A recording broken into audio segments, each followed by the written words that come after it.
What's good, y'all? Welcome to my review for episode 17 of Dragon Ball Daima, man. What an episode this was, man. The animation was phenomenal in the second half, man. That was just where most of it was.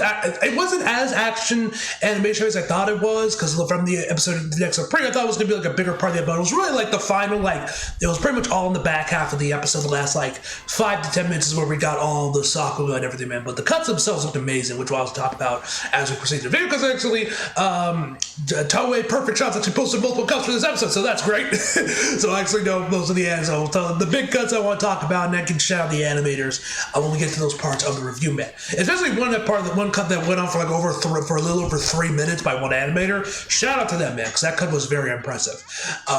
But yeah, man, without further ado, guys, this was a fantastic episode, man. We got to see 70 go Super Saiyan 3, which at first I thought this was going to be the episode where we would see the new form. I don't want to get spoiled, but I'm pretty sure y'all saw it anyway.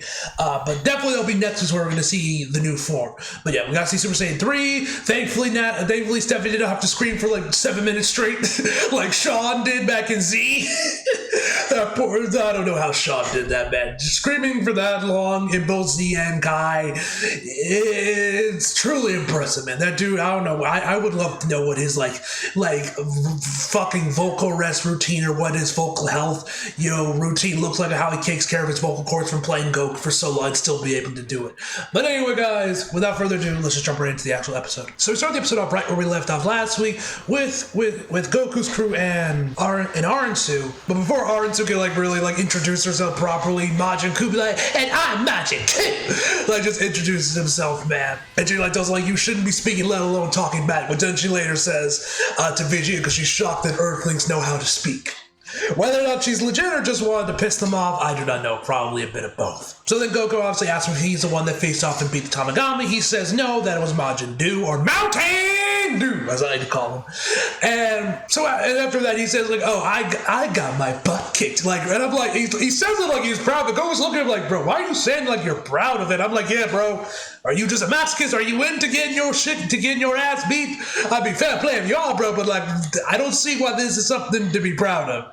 But whatever the case may be, this is when the Supreme Kai comes in there from the crowd and reintroduces himself to his sister, who she's of course shocked at how small he is, and she it's been ages since we last saw each other, and it seems you haven't gotten any taller. And the Supreme Kai tells that he has gotten taller, but King Goma turned him into a kid, along with the rest of the Z fighters.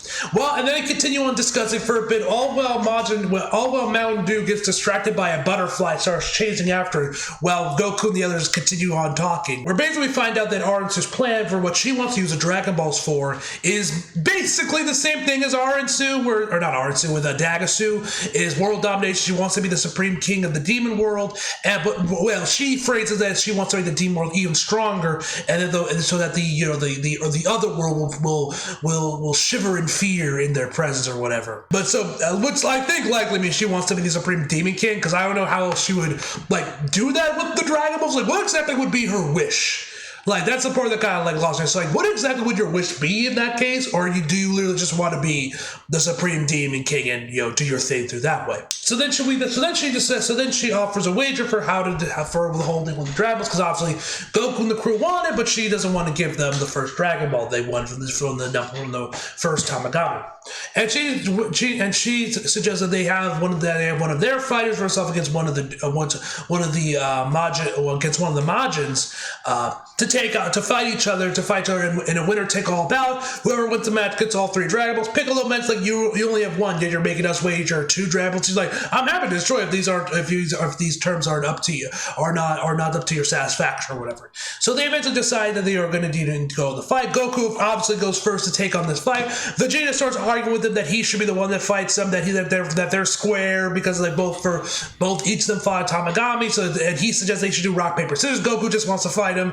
They argue for a bit, then Bulma tells him to shut up, and that by turns Goku fights him and tells Goku to act like an adult.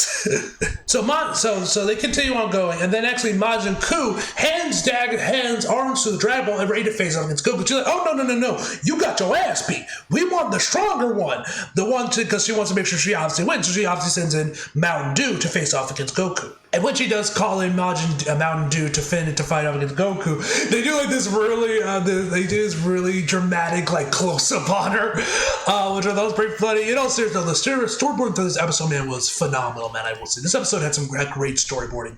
So Majin Dew jumps over to Goku, man, and bro finally locks the fuck in. He was all business, but he was faced off against Goku, man, when he was like a fucking what the hell standoff facing off against him or staring at him or whatever, I forget the exact term, sizing him up, I guess. Majin Dew was all business. So they fight for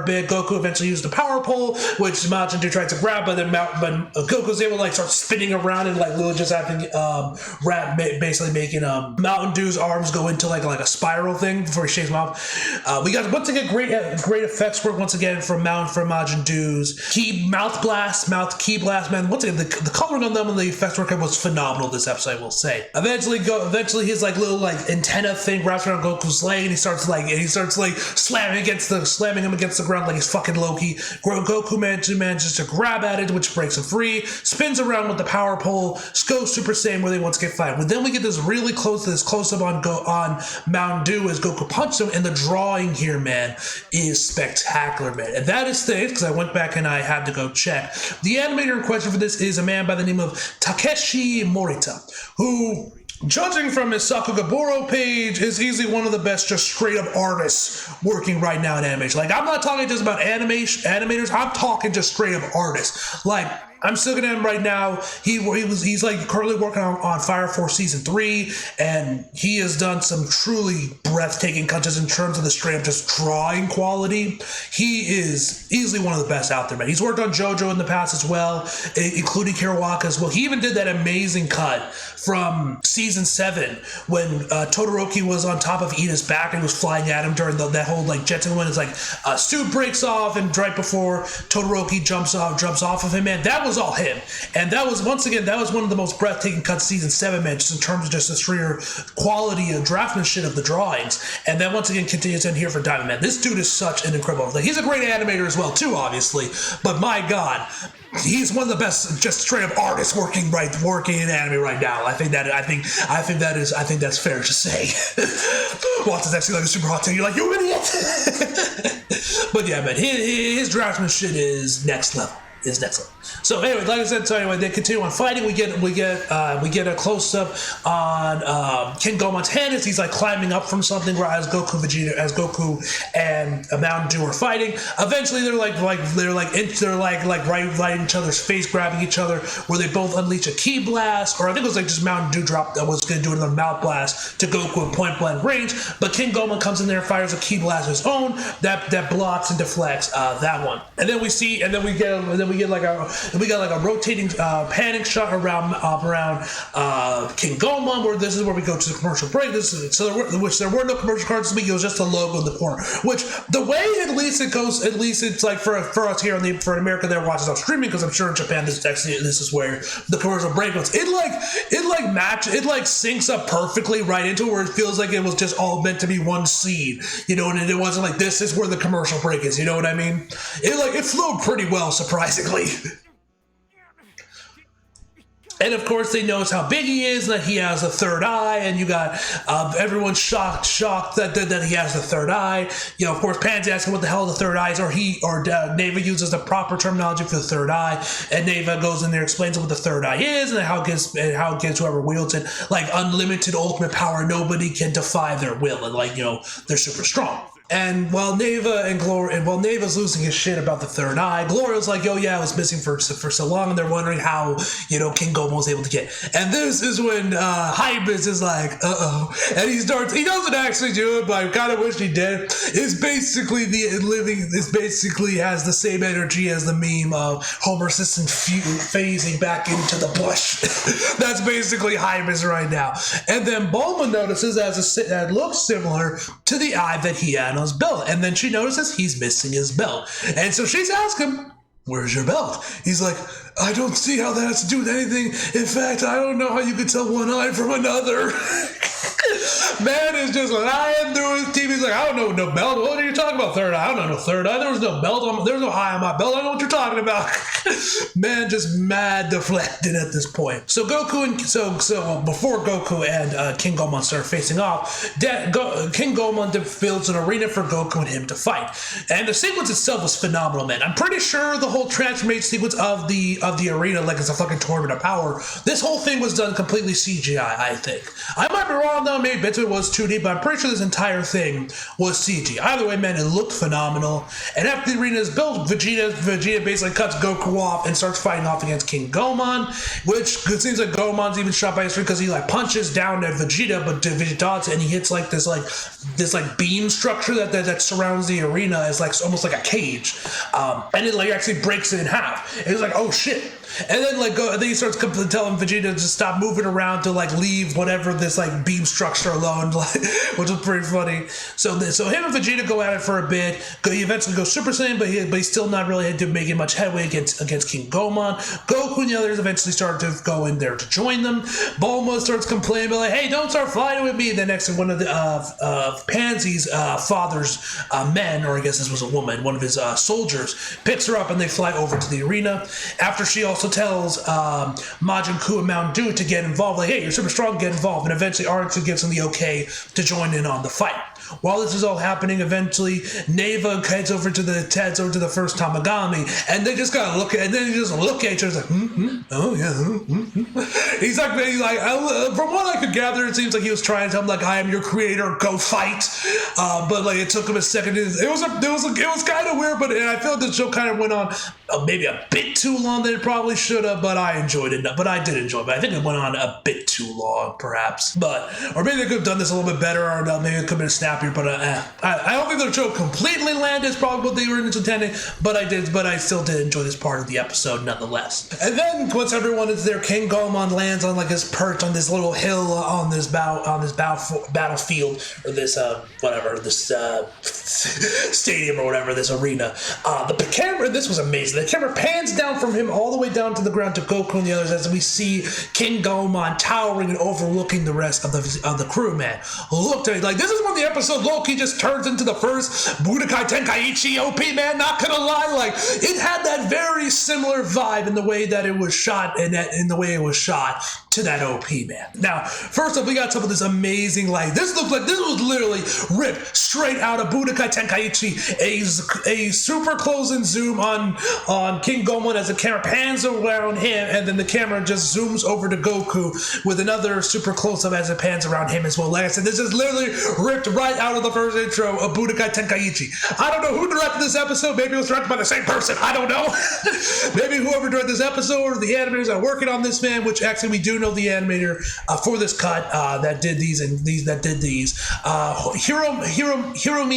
Ishigami is the animator that did this amazing cut for Daima this episode, which she's actually worked on a bunch of shows. She's currently working on Yaiba. She's worked on One Piece various times. She was a key animator on Thrice Upon a Time for Ava, Steins Gate Zero. Shout out to my Steins Gate fans out there.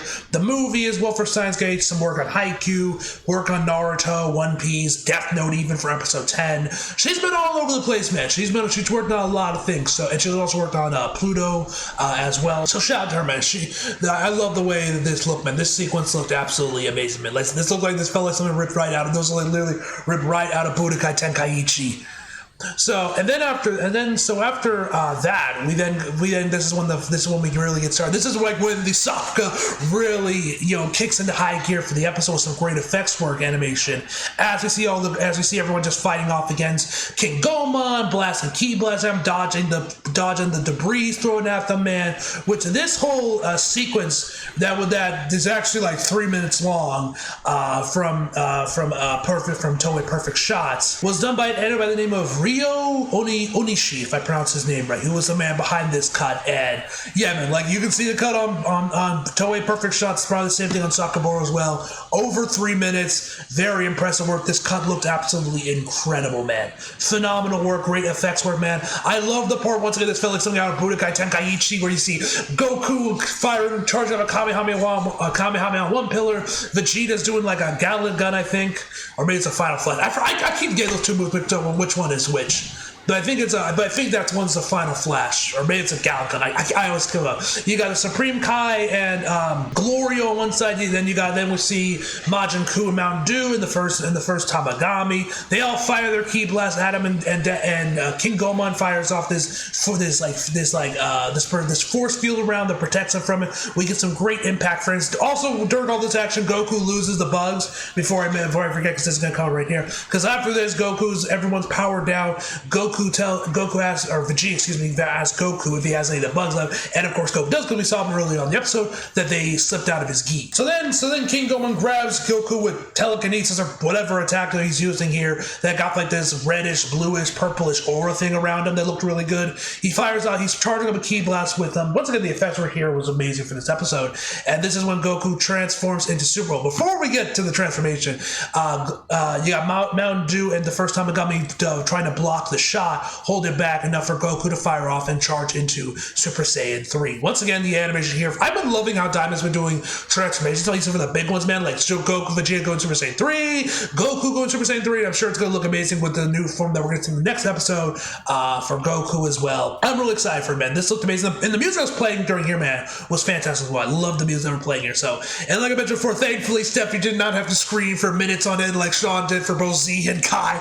Seriously, I don't know how he does it, man. This one, I think she only had to scream. I didn't like time it, but I would assume it was like maybe like 10 to 30 seconds, they told, because there was a break in the middle where she wasn't screaming. But yeah, this looked amazing. That's where the episode ends, with Super Saiyan 3 Goku facing off against King Gomon, where we can actually see the power pole just chilling in the debris because it was ripped off while Goku was transforming. And that is where the episode ends, ladies and gentlemen. Phenomenal episode, man. Overall, man, I give this episode a 9.5 out of 10, guys. The animation was just so damn good. And yeah, really excited for next week, man. That's obviously the big one where we get to see the new form that broke the internet, man. A form that has finally been canonized, man. I'm looking forward, man. It's going to be awesome. It's going to be awesome. Anyway, guys, hope you guys enjoyed the video. Like if you did, subscribe if you're new. Follow me on social if you feel like it. Links across below. And as always, come back for more. See you guys next time.